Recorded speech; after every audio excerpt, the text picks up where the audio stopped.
Assalomu alaykum hammaga. Hali ishlarimiz tugadi. Ikkita porchka qo'yganmiz, tashqaridan ko'rinishi.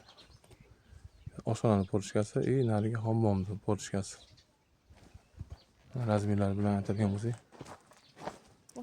Bu yer 6 metrlik oshxona bu yer mana. Ichkaridan keladigan 90 lik eshigimiz bor. Mana 1,5 ga 1,70 lik ikkita deraza qo'ydik. Bu hol, asosiy binoga kirish joyi bu yer. Derazasini 1,90 ga 1,70. Tepaga primishka ponni quyib turib, keyin ustiga yana g'ish uriladi bu yerga. Holga kirish eshigi 1,5 ga 2,5 bo'ldi.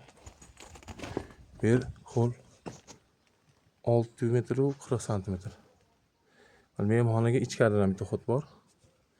Asosiy ichkari binolarga kiradigan 2 metrlik ikkita joyimiz bor. Bu yerga eshik o'rnatamiz bu yerga. Mana mehmonxona 1,20 ga 2,5 eshik, ikkita 1,90 ga 1,70 lik deraza tushdi.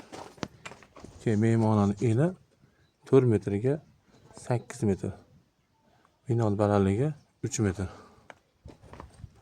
Buni ichkarida xonalarni ko'rsatamiz.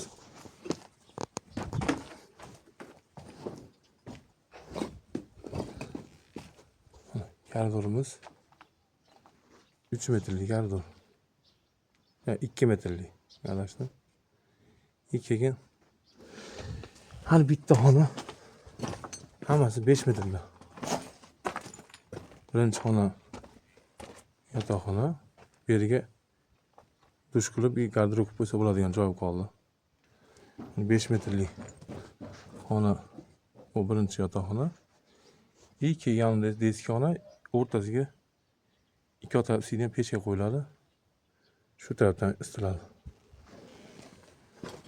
Bu deski xona bu mana. Bittasiga. O'rta periodga butun tushgan mana. Narigi xonamiz ham shu. Bu xona ham bittasi deski xona. Narigisi yotoqxona bu. Yana bitta xona mana. Ya shu o'rtaga pechka quriladi. Bu tarafdan yonadi. Deski xona tarafdan emas, bu tarafdan yonadi. Xo'p.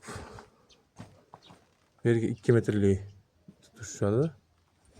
Koridor uzun, o'rtaga stol qo'yib o'tiradigan joyisi ham bo'laveradi bemalol. Kimga shunaqa xizmatlar kerak bo'lsa, nomerlarni qoldiramiz. Bemalol aloqaga chiqa oladi.